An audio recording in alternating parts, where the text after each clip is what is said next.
welcome to Sparkle and Chill. If you're new here, welcome. If you're returning, welcome back. I'm glad you're here. Today we're going to do a little bit of show and tell and a little bit of WIP and chat if I get to the WIP and chat. It's going to depend on how well Millie does, because Millie has been a little funny this evening and she's feeling a little neglected. But it looks like she's curling up in her bed, so we might be able to have some fun. I've got the timer set for 25 minutes because I'm going to watch a show at 8 and probably fall asleep and not see the whole thing. And also because she's feeling a little bit off. But I got this thing a while back and I set it somewhere and didn't know where I put it, and it's called Multifunctional Mini Printer. It's inkless, speedy, and reliable. I don't know how to use it. I bought this over a year ago. And I've got to figure out how it works. But it's supposed to be able to make stickers. And I had gotten it thinking it would be fun to make stickers for my different projects here. But so far, I don't know how it works. I know that you're supposed to do something with your phone, and if that's really the only way it works, I don't know that it'll ever get used because I don't know how to do it. So, anyways, if any of you guys know how these things work, let me know in the comments. Because I bought it thinking it was great, and then I was going to return it. I had it set to return because I couldn't figure out how to use it.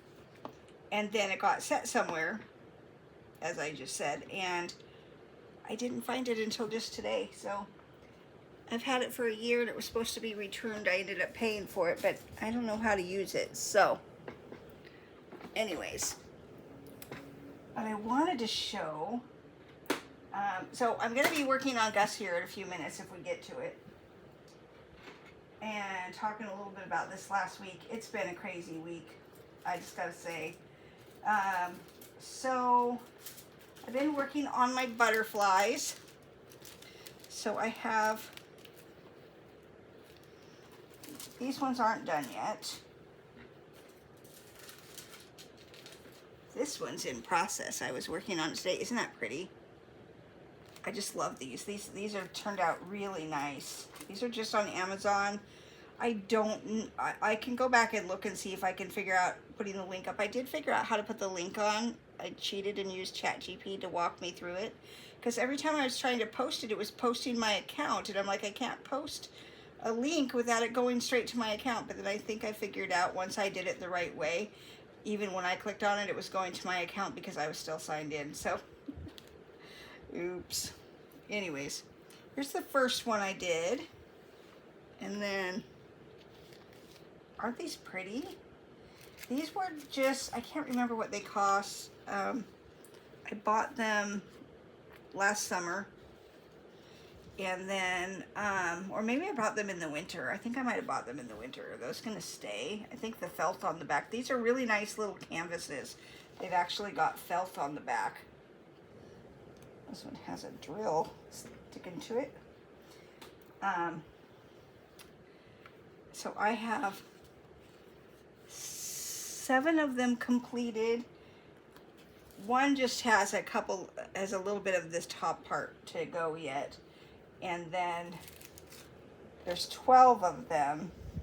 And they were going to be to do every month. So January, February, March, April, May, June, July, August. So we're caught up once we get this done, because I kind of got behind schedule on doing these. But I'm probably going to just work on these this week because they've been kind of fun. Anyways, so I've got the red one, this one, this blue one, and this blue one to go. So those are my butterflies that I have been working on since January. And they're really fun. I worked on one, so I had doctor's appointments this week. Lots of doctor's appointments this week. So I had a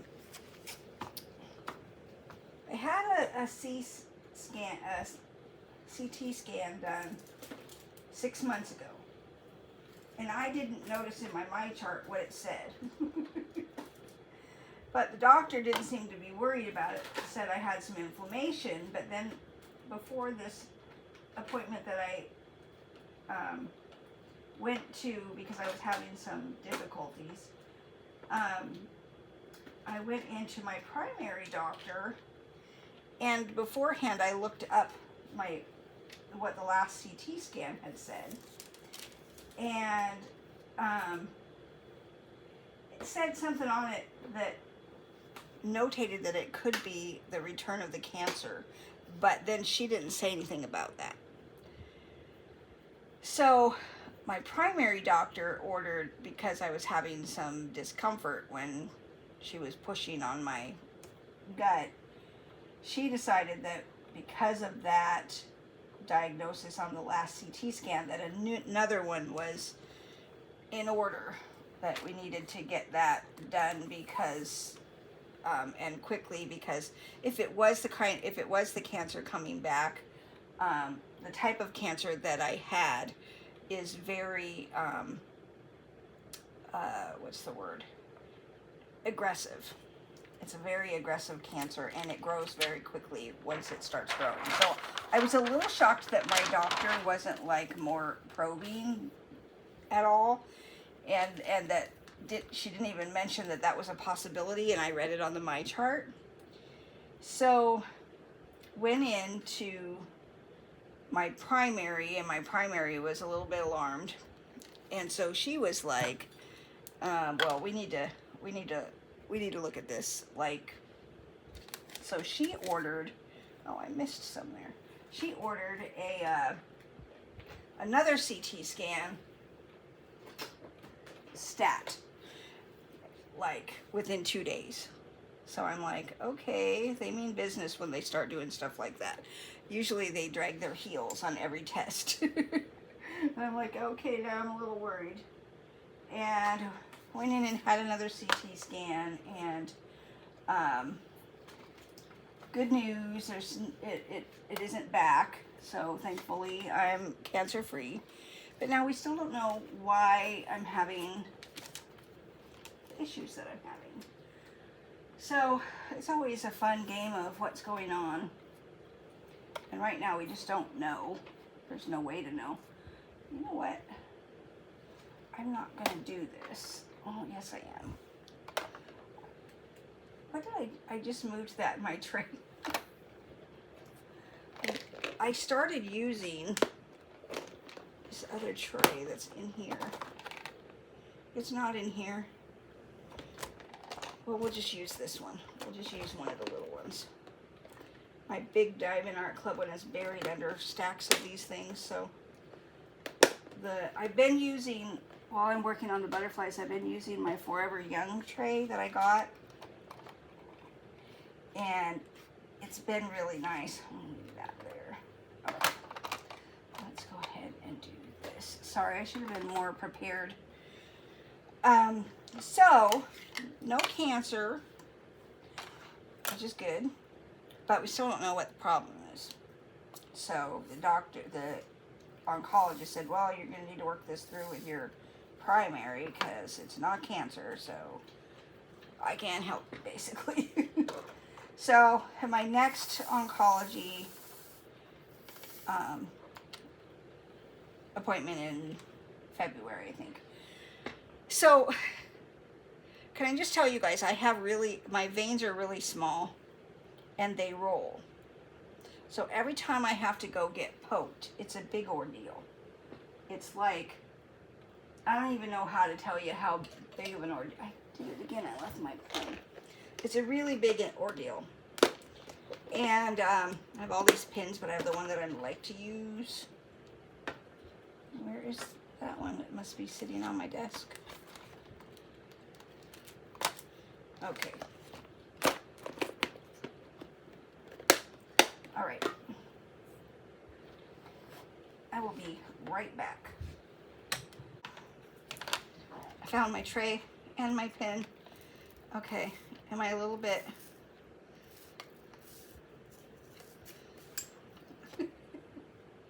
There's something wrong with me today, you guys. I just dropped the stopper on that, but I'll pick it up when I get done.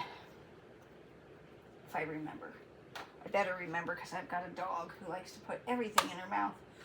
Anyway, so I have had some really bad experiences at the hospital or in the cancer ward when it comes to getting blood draws. It was so nice when I had a port. It was just easy. They just opened up the port and put the needle in, and it hurt for a second, and then they were done. But now I have to go back to getting them. They have to poke me again. And I'm my veins roll, and they're really small. And on top of that, I was a little dehydrated because it's hot, and I just need to drink more water, and I don't always remember to do so. So I tell the gal, I feel really bad, but I tell the gal, I'm like, I'm really difficult. If Frank is here, can you please go get him? And she's like, he's not here today. And I'm like, oh man. And she goes, but it's okay, I can do it. And I'm like, okay, rule number 1, no digging. And they all know what that means, because they'll dig for a vein and then they miss it, and then they jab me 3 or 4 times, and then I've got bruises for days. And she goes, okay, no digging. What does she do? Like, she starts at it, and she can't find it, and then she starts digging, and I go, I go, I said no digging. So she stops, and she goes to try again, and I'm okay with a second try. But then she starts to do the same thing, and I'm like, you need to go find somebody else because you're digging and this isn't nice. And she's like, okay. I can get kind of grumpy when it comes to this stuff, because they know that it isn't comfortable, and they know that if they aren't getting it, they need to go and get somebody who can do it, right? And I'm gonna flip this because that's a little high. So she was and I felt bad, and I was mad. So I was crying a little bit, and I wasn't crying because it hurt. I was crying because I was mad that she didn't listen to me. I was just like, I was really nice to her. I explained to her everything, and then she still did exactly what I asked her not to do. And I know that it's difficult to get them. That's why I was like, just get somebody who's really good at it and bring them in here. It's not that hard to go get somebody else when the patient is telling you that they're difficult from the get-go, and that you may have to go get somebody when you're finding it difficult. Give up and go get somebody. So I felt kind of bad, truthfully, because I don't think I need that right on it. Yeah, I don't. You guys can still see, right? Yeah. So anyways, she goes and gets the other person. The other gal was really nice, and she also had a little bit of an issue. She's like, I'm really sorry. And she was apologetic through the whole thing, and I was like, I understand, I know that it's difficult. My problem was that the other gal wasn't. She wasn't apologetic. She was just doing it after I had told her not to. There's another gal there that she did me bad once. I mean, really bad. And the thing is, she didn't even remember it, because then when I got to the door, and we got to the area where you go sit to have the blood draw, I looked at her. I said, you're going to need to go get Frank right now. And she goes, why? And I'm like, because I'm not letting you touch me. She's like, why? And I'm like, because I've been manhandled before. And she goes, by me? And I'm like, yes, by you, which is why I'm not letting you touch me. She's like, oh, because they use these CNAs, and bless their hearts, they're doing their hard job. but sometimes they just don't know how to do it right. I don't think they should be in cancer wards where people have a lot of, you know what I mean? There's certain, I know that they have to have certain people that are, you know, lesser trained, but it's just, you know, it's just one more thing you have to deal with, and they're not necessarily the best trained people to do it. Now, that's not to say that there aren't good people that are in that level. I'm sure there are. I just haven't met one yet. Every time I get one of those, I'm like, and I hate to be the cranky patient, because I try to be really nice to everybody. I really do. But there's just certain things that I will not put up with because it hurts. And it doesn't have to. Putting in a IV does not have to hurt. I mean, it stings for a second, but it shouldn't be painful, and it shouldn't leave a bunch of bruises all over you, you know. And that's the thing that I get frustrated with, because the people who know how to do it, they don't leave bruises, and they don't typically hurt you. I mean, it's that quick, you know, that ouch when it first goes in, and then it's done. But when somebody doesn't really know what they're doing, or they're digging, it really hurts the whole time they're digging, and they don't seem to get it. You know, it's like, that's really uncomfortable. Should do that. Anyways, so that was that, and so that was 2 different appointments, 2 different days. And then the CT scan, I had to have an IV as well, because they have to do the contrast and whatnot. And it was funny because my doctor had put it in there to give me the stuff that you just drink versus the needle, which I had to drink something, and they had to do the needle. So I kind of got double duty on that one. So I was kind of like, it was just 2 days prior that I had a CT scan, and then I had to go into the other appointment, yeah, for the oncologist. And they do at the oncology offices, they draw your blood. It's a really long process, because you go in, at least this is how it works where I go. You go in and they draw your blood, and then you go wait again for another hour, about another hour, till the actual appointment with the doctor, because they have to wait till they get those blood results back. And the one gal, when I was like, can you do the A1C at the same time, because I was supposed to get it like a couple months ago, and I didn't do it because I didn't want to go through it twice. So I'm like, I'm already going to go in, and they're going to draw blood. They can do it then. My doctor wasn't very happy when I went in. She's like, you were supposed to have that done in June. I'm like, I know, I'm going to the oncologist tomorrow, or, you know, in a couple days, so they'll do it then. She just kind of looked at me. I'm like, yeah, I know, I'm a rebel.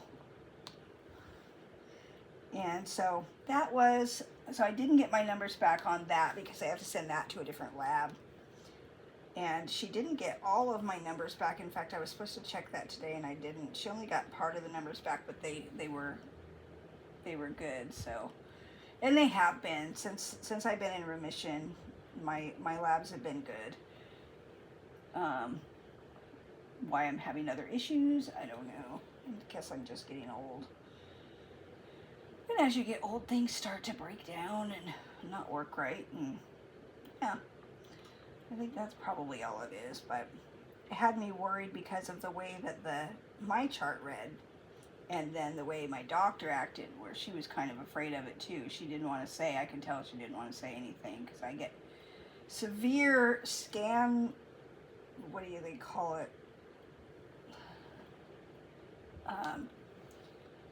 Like you get nervous around when it's time to go get scans done, because it could like totally alter your life, and everything could start over again, you know.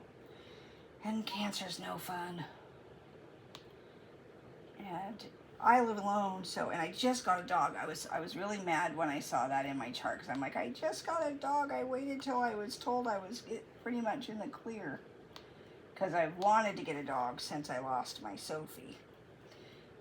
But I didn't want to get a dog because I didn't want to get a dog and then get sick again. And they say if you're going to get sick again with this particular cancer, it's going to happen in the first 2 years normally, and it's very aggressive when it comes back. So that makes you kind of nervous and worrisome. But they count your time, which is kind of weird. They count your time from your diagnosis date.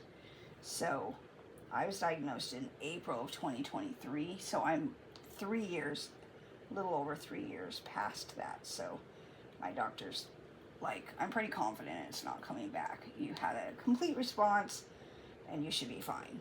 But I still get those nerves every time it's time to do a scan, or every time something doesn't look quite right. And it's why it makes me kind of frustrated that she doesn't explain things very well until I have to ask her to. I'm like, don't you think you should just explain it, because you should, just to ease a person's mind on things? But she didn't. So anyways, that was, and then poor little little Millie, she had to have her shots on Saturday. And I felt so bad. I posted a picture. I'll put it at the end of the thing. She came home from getting her shots, and I have her little bed up on the couch, and she crawled most of the way into her bed, but one leg was hanging out, and she just crashed. She just fell asleep really hard. Poor little thing. It's a long day when we go, because I take her to this it's a van that goes around. It's some veterinary people that do things for a little less cost, well, a lot less cost. It was going to cost me at my vet $900 to get everything done, and I was like, there's got to be a cheaper way. That doesn't make any sense, because all the dogs I've had in the past, it was at most a couple $100 to get their shots. And granted, Sophie passed away in 2023, and she was 14, so that's how long it's been since I had a puppy needing shots. And I just couldn't believe it. I was like, you gotta be kidding me. I had no idea. But so then she was 8 pounds. 8 pounds. I can't believe she's 8 pounds, because when I got her, she was a little under 3 pounds. She was 2.9 pounds when I got her. And now she's 8 pounds, and she gained 2 of those pounds in a month. She gained a pound after her first round and 2 pounds after her second round of shots. And now she was supposed to be finished on Saturday, and then it was going to be 2 weeks before I could start taking her out. But little Miss Muffin is too small to get 3 shots in one go, which I was glad that they made that call. They're like, she's just too tiny. We're not going to do. You can come back. You've already paid for it, so you won't pay, but you'll come back in 2 weeks and get the rabies shot. So then she will be good to go outside. And they said once she gets, because they told me 2 weeks after her 3rd round of shots, and she could go, she would be, fully immune to things. And so I was like, but is this going to put me back another couple weeks? I would have still wanted them to do the right thing, but I hated the idea of having to stay inside for another couple of weeks, because it's hot, and it's kind of nice. Summer nights are starting to come out, and I was like, I really want to be able to take her outside to play and get her kind of accustomed to other people and other dogs. And so that's what's been going on in my life. Lots of medical stuff, well, for me in the mutt, and she's been doing really good. She's been doing really good, and she's so sweet. Any of you that have Chihuahua breed dogs, or a dog that likes to lick you like to no end, It's the one thing that always bothered me about other people's dogs is when they want to lick you forever. I've got a licker. She likes to lick, and it drives me absolutely bonkers. But I haven't been able to figure out how to break her of it. We are going to, I've got to figure out where, but we are going to figure out some, somewhere to take her for training, because I need to learn how to train her. Even though she's a tiny dog, I didn't take my Sophie to get trained, and she was a little unruly her whole life, and it was very difficult because I didn't know how to get her to do what I wanted her to do. I mean, she learned eventually most things, and she mellowed out when she got older, but as a puppy she jumped all over everybody, and I need to be able to break that in her because she kind of gets like that too. So I've got to learn how to break that habit without yelling at her, because I don't want to be yelling at her all the time, and I'm constantly going, stop that, don't do that. I don't want to be that person. So I used to make the comments when I was a nanny about the moms that would sit halfway across the park and then yell at Junior, Johnny, stop doing that. And of course the kid just ignores her because she's not going to get up off her butt to move. Anyways. Okay. 5 more minutes. Okay. So that was my week, and I have been, have not gotten a lot of diamond painting done, but I did get the, was happy to start getting the butterflies done, because I did want to get those done this year. I know there's people who do those little kits as one canvas. You know, they count them all as one thing, but I like to count each one of those as one thing that gets finished, because my goal really is to have a big project like the Gus here, and then the little dog ones that I was doing, the minis, the little dogs, that's a little mini that I was working on, and then the butterflies, and then I've been working on the calendar, but I haven't got the calendar done in like 2 months. It's sitting there, and I'm like, I should probably work on that too. But when I started working on these bigger projects, and then I got a dog, kind of threw everything out the window. It was fine before I got Millie. It was easy to do because I could sit here all evening and diamond paint. But I can't do that now because she doesn't fit in my lap. She wants to be right next to me all the time, and she spends her day in the crate while I'm working in the living room because I can't have her all over me, and I can't be wondering what she's doing while I'm working, because she's 4.5 months old, so she's still into everything. So anyways, I hope you guys enjoyed my little chat here. I will be, it is Wednesday night. This will most likely, if everything works right, go off on Thursday. It might not hit till Friday, depending on my my uploads have been doing something weird. It used to be from my app, they would upload and go straight into unlisted, and that would give me time to do the thumbnail and all that stuff. But it's been uploading. I've looked at all the settings. The settings are right, but it's going straight to publish. So I'm having to sit and watch it, wait till it gets completely uploaded, and then flip it over to unlisted. It's a little bit annoying, to be honest with you. Anyways, thank you for watching. Please hit the like button if you liked what you saw. Subscribe if you're not subscribed. The analytics say that most of y'all that are watching aren't subscribed, or maybe you've subscribed and somehow it got undone. I've been hearing a lot about that kind of stuff happening too to people, where people are subscribed and somehow they get unsubscribed. So check to make sure you are. That helps the channel. And then, yeah, thank you. And we will be working on this until it's done. Have a great day. Bye now.